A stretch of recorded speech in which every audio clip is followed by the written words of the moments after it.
오늘 말씀을 함께 보도록 하겠습니다. 사도행전 11장 1절에서 18절 터닝 포인트 6번째, 선입관의 장벽을 넘어서라.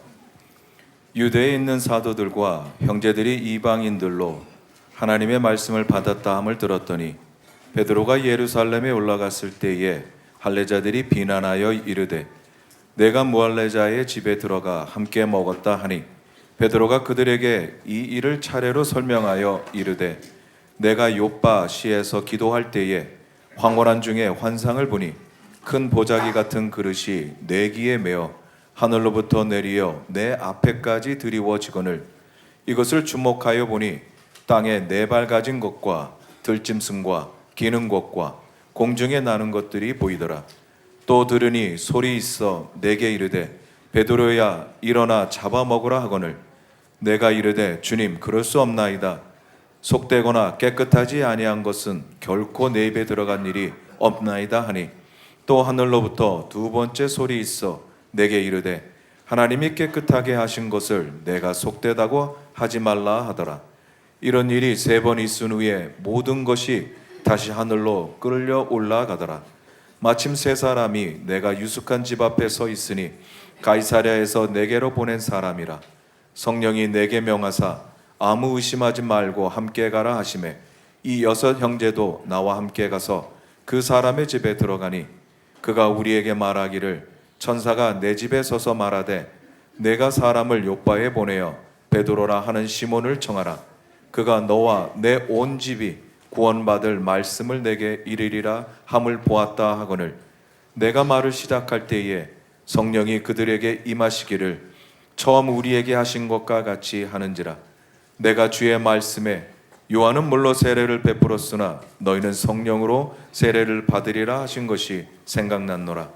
그런즉 하나님이 우리가 주 예수 그리스도를 믿을 때에 주신 것과 같은 선물을 그들에게도 주셨으니 내가 누구이기에 하나님을 능히 맡겠느냐 하더라.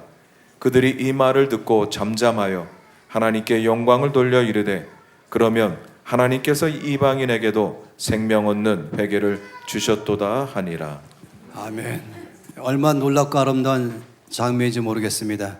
이 말씀은 이전에 십자가에서 있었던 사건에 관해서 지금 베드로가 질문하는 사람들에게 과정을 자세하게 설명하는 내용입니다.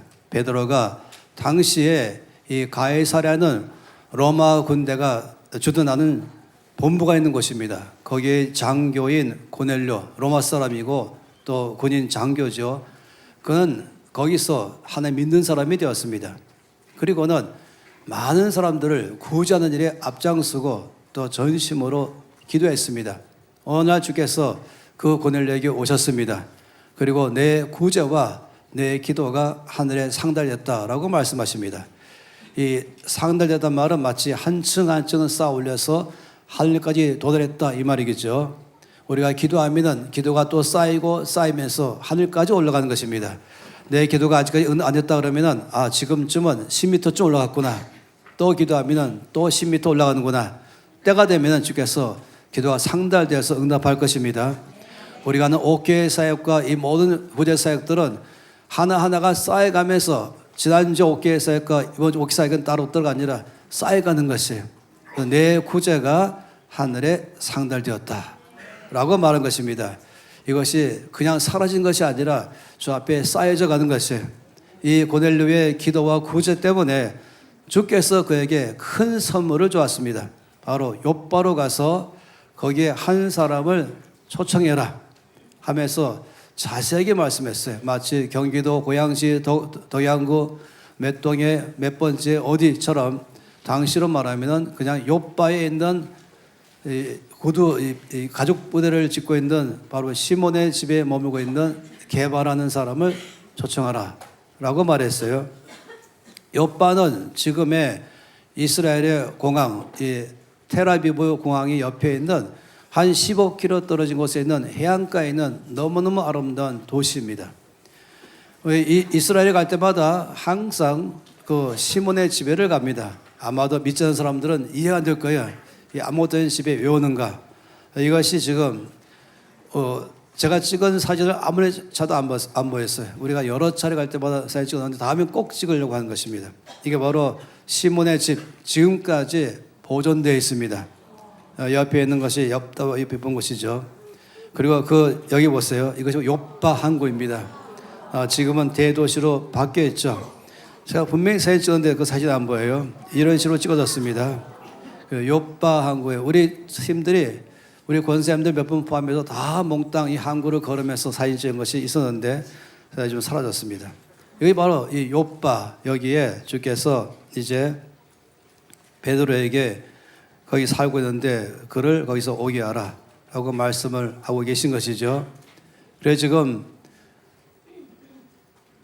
이 고넬료는 사실상 당시에 자기가 아무리 사람 보내도 유대인들은 안 만나줄 것이다, 안 올 것이다, 절대 그렇게 알았지만 고넬료는 좀 말씀하시니까 말씀하신 대로 순종하면 나머지 일은 주께서 하실 것이라고 믿었습니다. 그래서 사람을 보냈죠. 그때 마침 이 세 사람 보냈는데 하루 걸려서 도착했습니다. 그리고 이제 베드로가 살고 있는 이 시몬의 집에 가까이 올 때쯤 됐을 때에 하나님께서 베드로에게 환상 가운데 그에게 놀라운 것을 보여줬습니다. 그 아침에 모든 집회를 마치고 이제 점심때가 되어서 식사 준비한 동안에 그는 다시 다락에 올라가서 또 기도했습니다. 그때에 보자기 속에 구약에서 많이 말하는 먹지 못하는 깨끗이 못한 음식들이 꽉 차 있으면서 그 보자기에 내려왔습니다. 그리고는 베드로야 잡아먹으라. 그때 베드로가 주님 속되고 깨끗이 못한 것은 내가 절대로 먹지 않습니다. 그랬더니 보자기에 또 올라갔어요. 두 번 또 내려왔죠. 또다시 베드로야 잡아먹으라. 그때 베드로가 똑같이 또 말했습니다. 주님 절대로 저는 깨끗이 못한 것 그리고 정결치 못한 이 거룩하지 못한 것 안 먹겠습니다. 그때 다시 올라갔습니다. 세 번째 또 내오고 또 말씀했습니다. 그러면 지금 말씀하기를 내가 깨끗하고 한 것을 네가 왜 깨끗지 않다고 말하느냐 라고 말씀을 했죠. 이 말씀이 무슨 뜻인가 때문에 곰곰이 생각할 때에 이 아래층에서 베드로를 불렀습니다. 지금 밖에 웬 손님이 만나자고 찾아왔습니다. 그때에 주께서 손님께서 베드로에게 내려가라. 내가 보낸 사람들이다. 라고 말씀했죠. 그리고는 이제 베드로가 그들을 집 안으로 오게 한 다음에 물어보니까 이들이 이제 그 전날 고넬료가 있었던 모든 환상을 통해서 말씀하신 대로 이제 고넬료는 이러이러한 사람이고 우리를 보내서 왔습니다. 주께서 고넬료에게 말씀하기를 당신을 초청해서 집에 와서 말씀을 전하라고 말씀했습니다. 이렇게 말하니까 베드로가 사실 깜짝 놀랐죠. 왜냐하면 그 전까지 그는 유대인들은 이방인의 집에 가지도 않고 먹지도 않고 더구나 그런 집에 잠도 자지 않습니다. 만나지도 않는 것입니다. 식사조차 하지 않는 것입니다. 그런 마음으로 있었는데 지금 이 이방인이 자기의 집으로 자기를 초청하는 것이에요. 그 순간에 아까 보았던 환상의 뜻을 알아들었습니다. 내가 갖고 있는 나의 선입관념, 이 유대인들은 선민이고 이방인은 그냥 버림받은 족속이고 하나님께서 유대인만 사랑하시고 구원은 유대인만 있다. 이방인은 구원이 없다. 이 생각을 꽉 차 있어가지고 아예 상종도 하지 않는 삶을 살았는데 이 생각이 유대인과 또 베드로도 여전히 꽉 차 있었습니다. 보통이었다면 절대 안 가고 집에도 들어오지 않게 했을 것이에요. 그래 환상을 통해서 주님은 베드로의 생각을 다 바꾼 것입니다. 기존에 갖고 있는 선입관, 또 기존에 갖고 있는 자기 안에 있는 이 사고방식, 이거를 주께서 깨트리면서 하나님이 베드로를 새로운 차원으로 옮기는 것입니다. 이 고정관념을 주께서 깨트리는 이 시간인 것이죠. 그 전까지는 복음이 유대인들에게만 전파됐습니다. 이방인들에게는 전하지 않았던 것이죠. 그런데 하나님의 뜻은 처음부터 온 땅에 복음을 전파라고 말씀했습니다. 아까 말씀 본 것처럼 마태복음에서도 가서 모든 족속으로 제자를 삼으라. 주께서 수많이 말씀했지만 유대인들은 자기들의 생각의 틀 안에 갇혀가지고 오직 유대인들만 구원한다. 자기들의 고정관념과 선입관 속에 잡혀가지고 죄의 뜻을 못 보는 것이었습니다. 주께서 그 베드로 안에 있는 또 당시에 온 유대인들 안에 갖고 있는 이 고정관념, 이 선입관을 깨뜨리기 위해서 지금 굉장한 일을 베풀어 주신 것입니다. 우리는 그동안에 베드로의 삶에 행하신 터닝 포인트들을 봤습니다. 첫 번째는 엠블레퍼의 눈으로 보는 엄청난 사건을 보게 됐죠. 두 번째는 실패한 내 힘으로 실패했을 때에 말씀 따라 순종할 때 일어난 성공의 삶에 대한 비결을 터닝 포인트로 보았습니다. 성공한 다음에는 더 나의 성공에 머물지 않고 다른 사람을 주께로 이끌어가는 더 성공시키는 자의 삶으로 사는 것에 대해서 보면서 변화됐죠. 그리고는 또한 그는 죄책감과 실패감 속에 꽉 잡혀가지고 거의 포기 상태에 있을 때 주께 부르시면서 그를 사랑으로 이끄시면서 다시 소명을 주는 삶을 보았습니다. 이건 베드로의 삶에 이제 용기를 갖게 하는 큰 사건이죠. 그리고 마지막 보았던 것은 그가 자기 힘으로 자기의 능력으로 주를 따르겠다고 결심했죠. 열심도 있고 사랑도 있고 헌신했지만은 이것이면 다 할 줄 알았었습니다. 그렇지만 주님께서는 성령의 능력으로만이 가능하다고 말씀했죠. 그래서 베드로의 삶에 성령 받을 때부터 이제 그가 원하는 주께 원하는 삶을 사는 시작이 됐던 것입니다. 오늘은 마지막으로 이제 이 선입관의 장벽을 깨트리는 장면을 보는 것이죠. 몇 사람들이 물어보는 것이 터닝 포인트 몇 번 할 것입니까? 그래서 오늘 아침에도 윌럼이 또 물어보길래 여기까지만 할 것이다. 오늘이 마지막으로 하는 것입니다. 우리 안에서 갖고는 최종적인 가장 넘기 어려운 선입관, 이 장벽. 이 장벽이 너무 높아가지고 넘어가지 못하고 그 장벽 안에 갇혀 살 수가 있는 것입니다. 베드로가 바로 그런 장벽 속에 있었습니다. 선입관이라는 장벽, 자기 갖고 있는 기존의 자기 안에 있는 고정관념이라는 이 장벽 속에서 갇혀 있는 것이죠. 주님은 그 장벽을 깨뜨리고 베드로의 삶을 하여금 전 세계로 나가는 더 많은 사람을 주께로 이끌어가는 자기의 삶의 변화를 주기 위해서 확장시키는 그런 삶을 말씀을 하는 것입니다. 이 말씀 보는 제일 큰 이유는 우리 안에라도 혹시라도 내 속에 선입관이 있다면 이 장벽이 무너져야 되는 것 때문에 그렇습니다. 내 안에 어떤 내 나름대로의 고정관념이 있다면 이것을 깨트려야 될 필요가 있기 때문에 그런 것입니다. 이것이 개인의 삶이든 가정적이든 때론 이 교회이든 때론 이 민족이든 이 나라이든 어느 정도씩의 어떤 고정관념, 선입관 때문에 하나님이 나와 우리를 쓰시는 데에 제한받을 수 있기 때문에 그런 것이에요. 주님은 베드로가 제한 없이 죄의 뜻에 전적으로 쓰임받기를 바라는 것이었습니다. 그날의 사건은 교회가 엄청난 터닝포인트를 만들어냈습니다. 그냥 유대인들 안에만 갇혀있는 그런 기독교가 아니라 온 열방 전체가 주께로 돌아오게 하는 기독교로 바뀐 것입니다. 원래부터 하나님은 온 땅의 주이십니다. 열방의 주이십니다. 유대인들은 유대인의 하나님만 멈추겠던 것이었어요. 이 사건은 베드로의 개인의 삶의 터닝포인트요, 당시의 저교회에 엄청난 터닝포인트를 만들어냈습니다. 이것 때문에 안디옥 교회가 세워지고 세계 선교를 할 수 있도록 기틀을 마련해 준 것이죠. 이 놀라운 일들이 우리 가운데 똑같은 경험을 하기를 바라는 것입니다. 주께서는 나의 생각의 한계 속에 머물기를 원하지 않는 것이에요. 주님은 베드로를 변화시키기 전에 먼저 이방인인 로마의 장교인 고넬료부터 부르셨습니다. 그리고 그를 통해서 베드로를 초청하도록 말씀했습니다.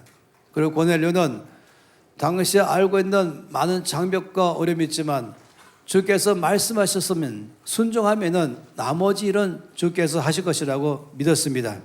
그러면서 이제 세 사람을 보냈죠. 두 사람은 유대인을 보냈고 한 명은 군인을 딸려 보냈습니다. 가는 도중에 혹시라도 보호해주고 지켜주기 위해서 군사 한 명을 함께 보냈죠. 그리고 마지막 순간에는 두 명의 유대인들만 이 베드로가 머무는 집 앞에 가서 눈을 두드리면서 대화를 시작한 것입니다. 과연 유대인들이 올 수 있을까? 들어줄 수 있을까? 식사도 안 하는데 우리 집에 올 수 있을까? 말씀을 전할 수 있을까? 이거는 고넬료에 갖고 있는 분야가 아닌 것입니다. 고넬료가 걱정할 것이 아닌 것입니다. 단지 나에게 사람을 보내서 초청하라 말씀하시면 여기까지만 내가 다 하면 나머지는 주께서 하실 것을 믿는 믿음이 필요한 것입니다. 고넬료는 이것을 믿었습니다. 그리고 놀랍게도 베드로 갔을 때에는 고넬료가 정말로 왔네, 빨리빨리 와라 이렇게 말한 것이 아니었어요. 베드로 갔을 때는 이미 다 모여 있었어요. 여러분, 그런 장교의 집은 거실이 커서 100명 정도는 너건 있는 거실입니다. 고넬료는 자기 가족 다 부르고 자기 친척 다 부르고 그리고 자기 주변에 있는 친구들을 다 불러서 적어도 5, 60명가량이 이미 와서 다 기도했습니다. 고넬료는 굉장한 사람이죠. 믿음의 사람이었습니다. 내가 순종하면 내가 할 수 없는 그 일은 주께서 하실 것이다 라고 믿은 것입니다. 베드로도 굉장한 사람입니다. 아주 두껍게 올라가 있는 높은 장벽, 이 선입관이라는 장벽, 자기 문화의 장벽, 자기가 고정관념 있었지만은 주께서 말씀하시기를 내가 깨끗하게 한 것을 네가 왜 깨끗이 않다고 말하냐 하실 때에 자기의 생각을 내려놓을 줄 아는 사람이었습니다.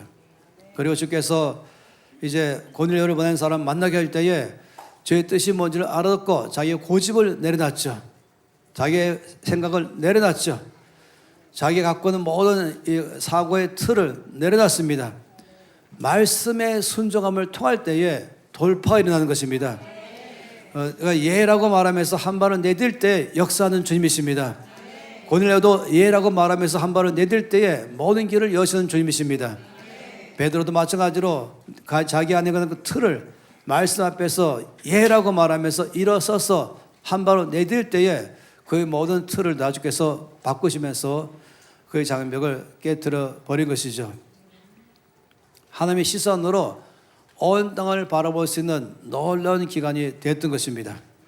이 사도행전 10장 34절 35절 말씀 보면은 베드로가 드디어 이제 고넬료의 집에 도착했더니 거기에 이미 고넬료가 사람을 다 모아놨잖아요.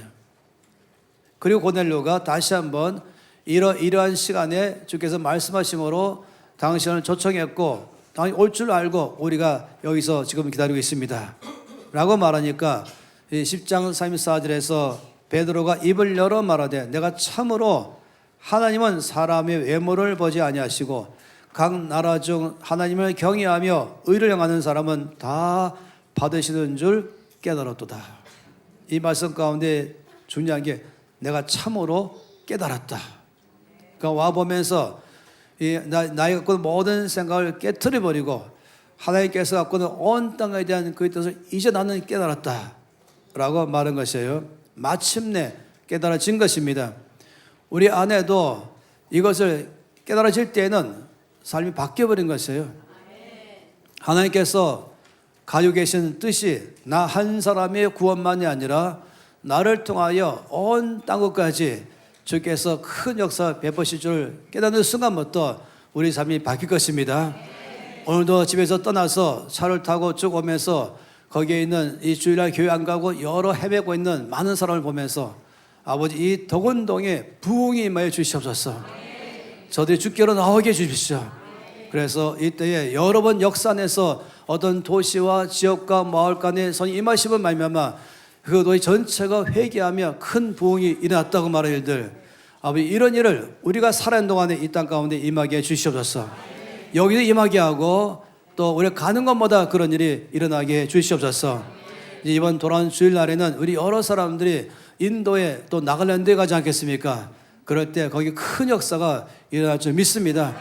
또 이디오피아에 갈 때도 역사일 걸 믿습니다. 몽골이나 우즈벡이나 인도네시아나 여러 나라마다 갈 때마다 주께서 온 이때는 주 역사를 온 땅에 이루는 것입니다. 이 말씀을 믿는 사람들, 나이 갖고 있는 나 하나만의 장벽 속에 갇혀 있는 사람들, 내 개인적인 것만 관심 있는 사람들, 주께서 그 높은 장벽을 깨트리를 바란 것입니다. 나의 삶의 바운더리를 땅끝까지 넓히를 바란 것입니다. 이사야서 말씀 가운데 내 장막터를 넓히라. 내 휘장의 줄을 널리 펴라. 줄을 아끼지 말고 길게 늘리라. 말뚝을 박으라. 여러분, 주께서 저 여러분은 크게 쓰는 것이에요. 어떤 사람들은 나는 아무것도 아닌데, 나는 가진 것도 없고 아는 것도 없고 또 능력도 없는데 하면서 그냥 자기 혼자만의 연약함 속에, 자기 혼자만의 늘 불평 속에, 자기 혼자만의 자기 연민 속에 빠져 산다면 주께서 말씀하기를 그 장벽 깨트리라고 말씀하십니다. 내가 너를 쓸 거라고 말씀하십니다. 땅 끝까지 내가 너를 쓰겠다고 말씀하십니다. 그런 사람들이 쓸 때에 마음이 바뀌고 아픈 몸이 일어날 것이에요. 그리고 좁은 마음이 넓어질 것이에요. 전 여러분 몽땅 다 여러분의 지경을 넓히기를 바랍니다. 우리 교회에 속한 모든 사람은 계획 세우기를 최소한 1년에 2번 이상은 우리가 모두 해외 캠프 나간다 결정하는 것이, 돈이 없습니다 못 갑니다. 그 장벽 깨트리세요. 아버지, 제가 결정합니다. 오늘부터 10,000원씩 모을 테니까 나머지는 다 주세요라고 말한 것이에요. 여러분의 하나님을 기한하지 마시기 바랍니다. 나의 장벽 속에, 나의 선입관 속에서, 나의 갖고 있는 이 고정관념 속에서 하나님 일하신 것을, 장애를 갖지 말기를 바란 것이에요. 베드로는 심한 장애 속에 있었죠. 장벽 가운데 갇혀졌습니다. 자기 고정관념 속에 갇혀졌습니다. 자기가 갖고 있는 이 선입관 속에 갇혀졌습니다. 주님은 베드로에게 나는 온 땅에 대해서 너를 통해서 내 사랑을 전하기 원한다고 말씀했습니다. 그러니 최초로 이방인들이 예수 믿는 것이 아니라 성령세를 받은 것이에요. 이 고넬료의 사건은 보통 사건이 아닙니다. 주님은 베드로의 삶에서 확장하기를 바라는 것처럼 저 여러분의 삶에도 확장하기를 바란 것입니다. 베드로가 자기의 틀 안에 갇혀 살았다면 그냥 기독교는 유대인만의 기독교가 되겠죠. 마음도 좁아서 자들끼리만 교제하겠죠. 주님은 이 장벽을 깨트린 것입니다. 우리 마음의 지경을 넓히길 바란 것이에요. 우리가 바라볼 때마다, 걸어갈 때마다 덕원동 전체 가운데 부흥이 일어나는 것을 보면서 기도한다면 반드시 그 기도가 상달되고 역사할 것입니다. 고양시를 바라보고 경기도를 바라보고 대한민국 바라볼 때마다 주를 바라보고 기도하기 시작한다면 주께서 반드시 역사하실 것입니다. 우리 오늘도 이 나라의 정치결을 위해서 기도할 때마다 우리는 한심하고 답답한 상황을 바라보는 것이 아니라 하늘을 바라볼 때마다 주께서 역사하신 것을 바라보는 것입니다. 나라를 세우시며 나라를 폐하시며 왕들을 세우시고 왕들을 폐하시며 사람의 마음을 움직이는 주님이신 것이에요. 우리가 기도할 때마다 응답하는 주님이신 것입니다. 나의 선입관, 나의 갖고 있는 틀, 나의 한계 속에 갇히지 마세요. 주께서 여러분 통해서 더 큰 일을 하기를 원하는 것입니다. 이 사도행전 말씀 가운데서 이 베드로는 끝없이 자기 앞에 있는 사건 보면서 놀랐습니다. 사도행전 10장 38절 말씀에는 베드로는 모인 사람들에게 이제 말씀을 전했습니다. 하나님의 나사렛 예수에게 성령과 능력을 기름 부듯 하셨음에 그가 돌아다니시며 선한 일을 행하시고 마귀에게 눌린 모든 사람을 고치셨으니 하나님이 함께 하셨습니다. 이 선지까지 깨진 베드로 통해서 지금 이방인이 복음을 듣게 되는 것이죠. 그리고는 마가의 다락방에 임했던 그 동일한 성 역사가 거기 있는 모든 사람 가운데 임했습니다. 베드로가 혼자 가지 않고 만일의 사태를 대비해서 6명의 다른 유대인 그리스도인들을 데려가서 증인되도록 만들었던 것이죠. 6명이 깜짝 놀랐습니다. 왜냐하면 자기들에게 임하신 동일한 성령께서 바로 이방인들 가운데 임하는 것을 본 것입니다. 사도행 10장 44절 45절 말씀하면 베드로가 이 말을 할 때에 성령이 말씀 듣는 모든 사람에게 내려오시니 갈급한 마음으로 열린 마음으로 그 말씀을 듣는 모든 사람 가운데 성령께서 내려오셨다. 이는 방언을 말하며 하나님 높임을 들음이러라. 야, 우리 가운데 임했던 성령께서 이방인들 가운데 임하시는구나. 여러분 어떻게 할 수 있습니까? 불이 떨어지면 알 수 있는 것입니까? 손익은 불이 아니고 불같은 손이 계신 것이에요. 어떻게 할 수 있습니까? 이 말씀 보니까 모인 모든 사람들이 방언으로 말하기 시작하고 주님을 높이는 소리를 들은 것입니다. 객관적인 증거가 여기 있는 것이 사람들이 밖에 나가는 것이죠. 이럴 때에 주께서 역사하신 것을 보게 된 것입니다. 이 놀라운 사건 때문에 이거를 못 봤던 유대인들은 베드로를 소환했습니다. 그리고 왜 당신이 이방인에게 가서 말씀을 전했습니까? 더 들으니까 밥도 같이 먹었다면서요. 더 들으니까 며칠간 그 집에서 머물렀다면서요. 이거는 도저히 있을 수 없습니다 라고 말할 때에 여기에 대해서 자세하게 설명한 것이 바로 오늘 말씀 11장 말씀인 것입니다. 그러면서 18절 말씀에 이 말씀 다 전하니까 거기 모든 사람들이 그러면 하나님께서 이방인에게도 생명 얻는 회개를 주셨다 이걸 알아들은 것입니다. 보면서 눈이 떠지는 것이에요. 이 베드로의 장벽이 깨지니까 유대인들도 장벽이 깨지고 초대교회의 장벽이 깨지면서 드디어 온 땅까지 복음 전파가 시작된 것입니다. 복음 확산이 일어난 것이죠. 우리에게도 마찬가지입니다. 우리의 장벽을 깰 때에 주님은 여러분의 생각보다 훨씬 더 많이 여러분을 쓰실 것입니다. 나는 늘 약하고 시험 들게 잘하고 죄를 짓게 잘하고 회개하면 또 약하고 여기 갇혀있지 마세요. 나는 늘 몸이 힘들고 여러분 주님 내 안에 제한 없이 역사하시옵소서. 물이 바다를 덮음같이 여호와의 영광을 인정하는 것이 온 땅에 가득하게 말씀하신 아버지, 지금 저희 삶에서 그런 일을 이루어 주시옵소서. 가서 모든 족속으로 제자로 삼으라 말씀하셨으니 예라고 말하면서 기도를 시작할 때부터 우리 안에서 나의 연약함이 벗겨질 것입니다. 나의 갖고 있는 한계가 돌파될 것입니다.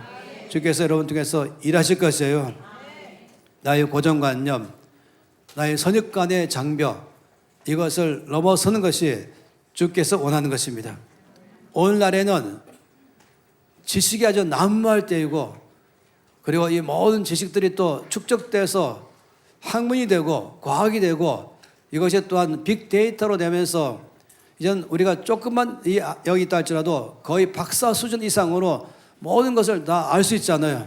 이 모든 빅데이터가 박사들은 나의 경험과 내가 배운 지식에 의해서 결정하는데 이 세상의 모든 뛰어난 박사들과 일선 사례들과 모든 일들을 다 집약해가지고 오늘날에는 이 앉아있는 자리에 그냥 나에게 부어주는 것이에요. 이 어마어마한 시대에 살고 있죠. 좋은 점도 있지만 이것 때문에 갖는 것이 뭐냐면 혹시라도 사람들이 경험했던 것 가지고 말한 빅데이터 이것만이 또 믿으면 안 되는 것입니다. 거기에 붙잡히면 안 되는 것입니다. 이런 식으로 말할 수 있죠. 이 빅데이터를 통해 말하기를 그 질병은 못 고칩니다. 우리가 이때까지 의사들이 해보니까 데이터상으로 못 고쳤습니다. 그러니까 못 고칩니다 말하면 이것이 마치 하나의 음성처럼 들린다면 큰 문제인 것이에요. 그 심리 상태는 정신과 약 없이는 평생 조절이 불가능합니다 라고 말하면 그것이 진리처럼 받아서 복음처럼 받아서 그 안에 가져 사는 것이에요. 그 가문과 그 황해의 데이터를 보니 저 사람은 소망이 없습니다. 아버지가 누구고 할아버지가 누구고 증조부가 누구 하다 보니까 그 사람은 그 데이터 안에 보니까 미래가 저 사람도 소망이 없습니다. 하지만 주님은 그 견고한 데이터의 장벽 향해서 말씀하십니다. 내가 깨끗하게 한 것을 네가 속되다 하지 말라. 내가 깨끗하게 한 것을 네가 속되다 하지 마라. 너의 빅데이터에 갖고 있는 것 가지고 절대적으로 그것만 믿지 말고 내가 말하는 말을 들으라. 의학적 진단을 무시하라는 게 아니에요. 그걸 존중히 여기는 것이죠. 그러나 이것이 그 사람의 미래를 결정적으로 결정하는 최종 권위자가 되게 하면 안 되는 것입니다. 이걸 넘어서서 지금도 한 영혼 가운데, 한 가족 가운데, 한 도시와 지역과 나라 가운데 일하시는 주님의 능력을 믿어야 되는 것입니다. 주님 전능하심을 믿어야 되는 것입니다. 우리의 신앙 고백의 기초가 사도신경 아니겠습니까? 사도신경 뭐라고 시작합니까? 전능하사 천지를 창조하신 하나님 아버지를 나는 믿습니다. 어떤 경우는 저는 그 이상은 또 고백도 못합니다. 너무너무 감격해서 전능하셔서 천지를 창조하신 그 하나님 내가 믿습니다. 그러면 무엇이 염려됩니까? 무엇이 걱정됩니까? 무엇이 불가능하다고 말하겠습니까? 전능하사 천지를 창조하신 그 하나님. 창세기 18장 14절에 99세 된 아브라함에게 주께서 말씀하기를 여호와께 능하지 못한 일이 있겠느냐? 질문했어요. Anything hard for God to do? 주께서 내가 못할 일이 있냐? 의학적으로는 99세는 임신이 불가능합니다. 그러면 이것이 그냥 결론이에요. 거기에 주께서 말씀하기를 여호와께 능치 못한 일이 있겠느냐? 라고 말씀하는 것입니다. 우리 이것을 믿어야 되죠. 현대 과학의 발전 속에 사람은 변하지 않는다 라는 과거의 의료계의 고정관념을 요즘 깨트리고 있습니다. 과거 의학계는 성인의 뇌세포와 회로, 다시 말하면 회로는 습관인 것, 중독된 것, 그 심리 상태는 한 번 굳어지면 절대로 변하지 않는다 라고 결론 내린 선입관이 있었어요. 최근에 뇌과학에서는 인간의 뇌는 새로운 경험과 강한 자극을 받으면 나아가서 나이와 상관없이 회로가 아예 재개편되면서 물리적으로 변화가 일어납니다.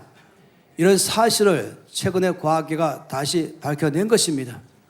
의료계는 데이터를 가지고 안 된다라고 말하는 것들이 사실은 강력한 자극을 받으면 인체는 얼마든지 언제나 변화할 수 있는 구조가 있다는 사실을 의학계에서 최근에 발표한 것입니다. 데이터는 인간을 분석할 수 있을지 모르지만은 인간을 구원하거나 본질적으로 변화시키지는 못하는 것입니다. 우리가 행여라도 이것을 받아들이되 거기에 믿음을 안 넣는 것입니다. 주님의 관점으로 바라봐야 되죠. 이 데이터와 내 구조를 보니 당신은 평생 알코올 중독에서 벗어날 수 없습니다. 당시의 유전자와 과거 상처의 데이터를 보니 당신은 평생 우울증과 분노 조절 장애를 안고 살 확률이 90%입니다. 이렇게 말을 하지요, 지금도. 세상의 데이터는 그 사람의 뇌가 망가졌고 심리 상태가 무너져 있다고 말하지만 선의 능력이 임하시면 뇌 구조와 습관을 바꿔버리는 새로운 피조를 만드는 능력이 있는 것입니다. 주의 말씀은 이렇게 말했죠. 이전 것을 지나갔으니 보라 새 것이 되었도다. 주님은 새로운 피조를 만드는 능력이 있는 것입니다. 의학적 진단은 치료를 위한 참고 자료일 뿐입니다. 한 사람 인생을 규정하는 성경이 의학 자료가 될 수 없습니다. 하나님의 말씀을 얻는 것으로 대체할 수 없습니다. 의학적, 과학적 데이터의 권위가 말씀의 권위보다 높을 수 없습니다. 어떤 데이터와도 주께서 전능하신 주님을 그걸 넘어갈 수 없는 것입니다. 우리는 오늘날 많은 데이터를 성경 대신을 잡고 있고 하나님 자리에 올려버린 것입니다. 나의 고정관념과 나의 갖고 있는 생각과 틀이 우리를 주님을 제한할 수 있는 것이에요. 이런 선입관념을 깨뜨리는 것입니다. 베드로처럼 이 사람은 데이터상 고쳐지지 않는 속된 사람입니다. 이렇게 말한 것이죠. 이방인들은 데이터상으로 속된 사람이어서 절대 구원이 불가능합니다. 주님 말씀으로 내가 깨끗한 것을 네가 왜 속되하느냐 라고 말한 것이죠. 역사에 많은 사람이 좋아하고 있고 저도 20대에 이 사람을 세계 읽으면서 충격받은 사람이 있습니다. 그 사람이 여기 지도로 말하면은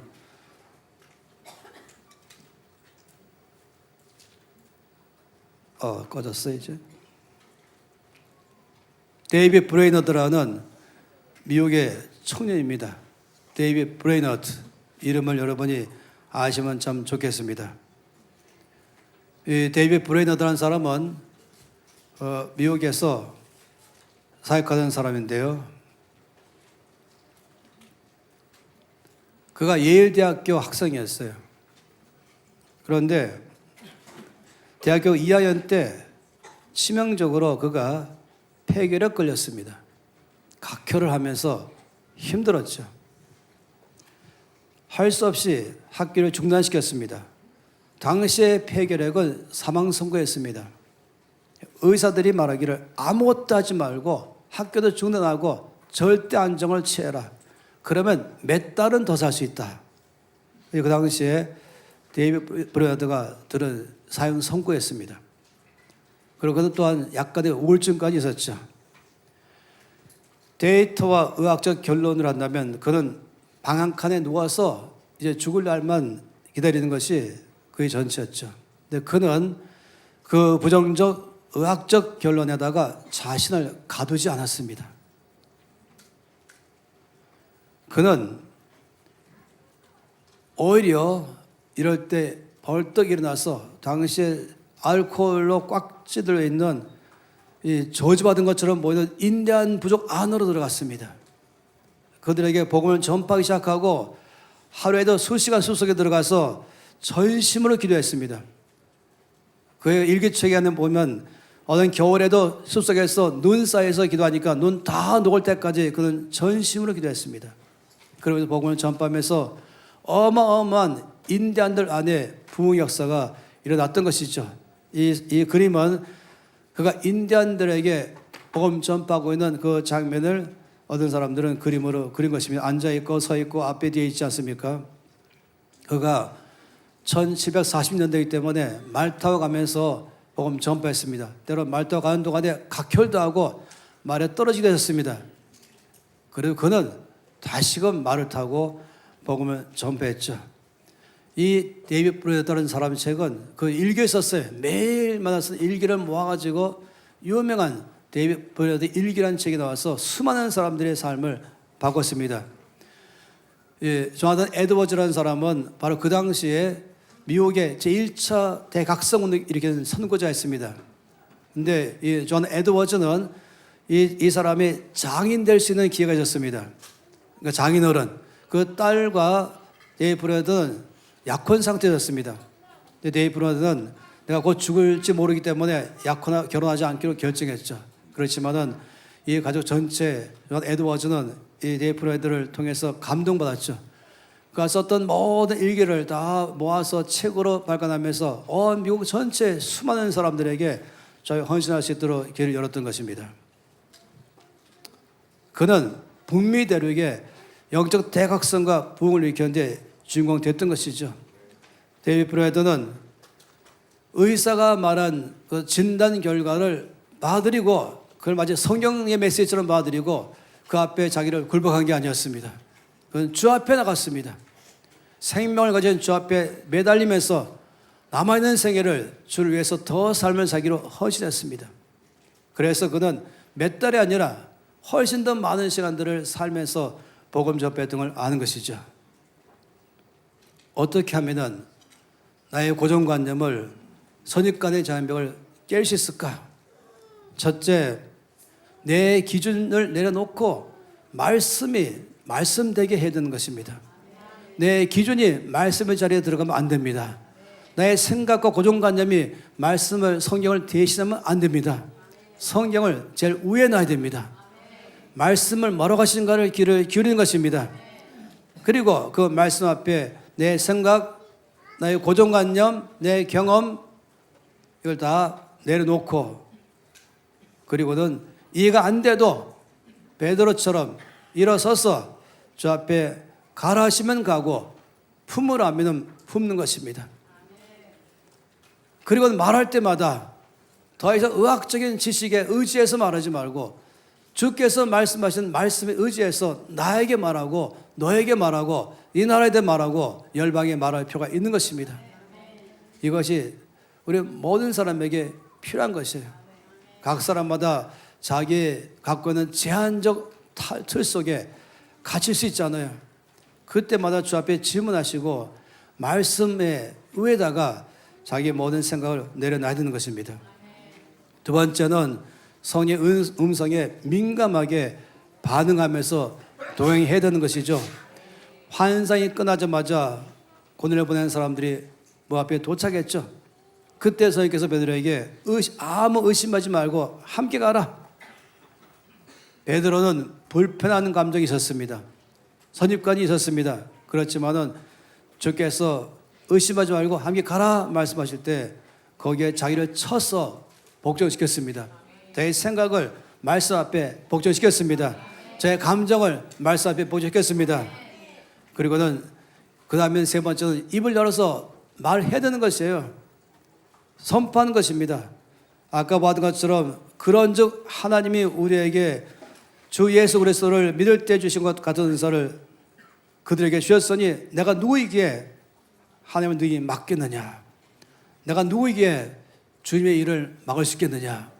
나의 생각이 뭐라고? 그리고 많은 유명한 사람들이 말한 말이 뭐라고? 누구이기에 능히 주의 일을 막을 수 있겠는가? 누가 주 행하신 것을 막을 수 있겠는가? 이렇게 주 앞에서 담대하게 말하는 게 필요한 것입니다.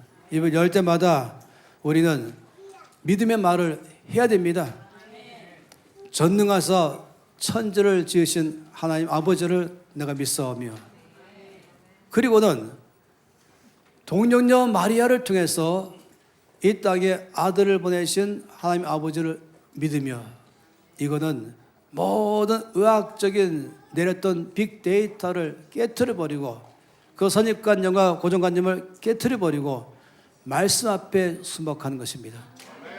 누가복음 1장에서 마리아는 대단한 사람이었습니다. 주님, 어떻게 남자를 알지 못한 내가 아이를 낳을 수 있습니까? 주께서 말씀하기를 대저 여호와의 말씀은 능치 못하심이 없느니라. 이때 바로 마리아가 주의 계집종 요원이 말씀대로 내게 이루어지이다. 하나님은 일하실 때에 이런 사람 통해서 일하십니다. 하나님께서 말씀하실 때 나의 고정관념과 나의 생각의 틀을 내려놓고 주의 계집종 요원이 말씀대로 내게 이루어지이다 라고 말할 때 그런 사람 통해서 이 땅에 역사를 베푸는 것입니다. 언제나 나의 한계 속에서 갇히면 그만큼밖에 일 못하는 것이죠. 오늘은 우리가 내 한계를 깨트리는 것이에요. 내가 누구이기에 하나님을 맡겠느냐? 이것이 우리의 고백이 되기를 바랍니다. 나의 선입관을 고집하지 말고 주님의 역사하심을 믿기 바라는 것입니다. 주께서 깨끗게 하시면 우리는 아멘 하면서 받아들이고 믿음으로 말하고 나아가는 것이죠. 이 고정관념의 장벽에 끼어지니까 저희 교회는 전 세계로 퍼져가고 오늘날 이 동쪽 끝에 있는 한반도에 있는 저 여러분까지 예수를 믿게 된 것입니다. 우리는 때로는 어이가 없게도 교단이라는 고정관념, 교파라는 고정관념, 어떤 사람들은 와서 주보도 없네요. 왜 사도신경으로 시작 안 합니까? 라든지 고정관념을 내려놓으세요. 꼭 일어서야 예배드립니까? 난 앉아드리는데 깨트리세요. 말씀에서 그럴 때마다 내가 갖고 있는 것 틀 쓰고 있지 말고 바로 성경에서 뭐라고 말씀했는가? 이 교회가 드리는 예배는 성경에서 말씀한 방식인가? 그러면 내가 깨트려야지. 여기에 모든 일하는 방식들은 성경적인가 살펴보고 그렇다면 내가 깨져야지. 그럴 때 주께서 역사하실 것입니다. 그 다음부터 은혜가 넘칠 것이에요. 그 자기가 가지고 있는 장벽만큼 역사하는 것이죠. 제한하지 마시기 바랍니다. 모든 장벽을 예수 이름으로 깨뜨려 주십시다. 그리고는 주의 눈으로 나를 바라보고 주의 눈으로 옆 사람 바라보고 주의 눈으로 이 나라를 바라보고 주의 눈으로 열방을 바라보고 그리고는 나의 갖고 있는 기존의 생각들을 깨뜨려 버리고 주께서 능히 하실 줄을 믿고 입을 열고 선포하는 것입니다. 믿음으로 선포하는 것입니다. 주님은 그런 사람 통해서 일하신 것이에요. 오늘 우리는 바로 그런 주인공 되기를 간절히 바랍니다. 나의 좁은 생각들을 깨트려버리고 하나님의 넓은 마음, 그 크신 능력 안에 나를 과감히 맡길 때에 주님은 그런 삶 통해서 일하십니다. 주님은 대교회를 통해서 더 큰 일을 원하고 계십니다. 우리 교회 통해 더 큰 일을 원하는 것입니다. 여러분이 틀 안에 갇히지 않을 때에 여러분 통해 일하실 것입니다. 그러면 주께서 온 땅에서 영광 받을 줄을 믿습니다. 다 함께 손 높이 들겠습니다. 자, 기도하시면서 고백하시면서 아버지, 이 나의 선입관의 장벽 깨트리겠습니다. 나의 고정관념 깨트리겠습니다. 나의 어떤 생각과 지식도 절대로 성경을 대신할 수 없습니다. 말씀이 내 삶의 최우선입니다. 난 전능자 하나님만 믿습니다. 능치 못하심을 믿습니다. 그동안 부정적으로 말했던 것 다 회개합니다. 저 사람은 안 될 거야, 나는 안 될 거야 했던 것 깨트리겠습니다. 이 나라 안 될 거야, 이 말 깨트리겠습니다. 믿음의 말을 하겠습니다. 주여, 나와 우리 교회를 이 나라를 통해서 역사해 주시옵소서. 다 주여 외치면서 기도하시겠습니다. 주여, 아버지 감사합니다. 우리 온 삶 속에서 아버지, 나의 모든 고정관념 깨뜨립니다. 나의 선입관의 장벽을 깨뜨립니다. 나의 오늘 감정과 지식과 생각이 말씀보다 절대로 앞설 수 없습니다. 성경 말씀이 나의 모든 삶의 절대 기준입니다. 주여, 내 장벽을 깨뜨려 주시옵소서. 나의 삶을 확전시켜 주시옵소서. 열방을 품는 마음을 부어 주시옵소서. 주께서 역사하시는 역사 안으로 더 나가게 하여 주시옵소서.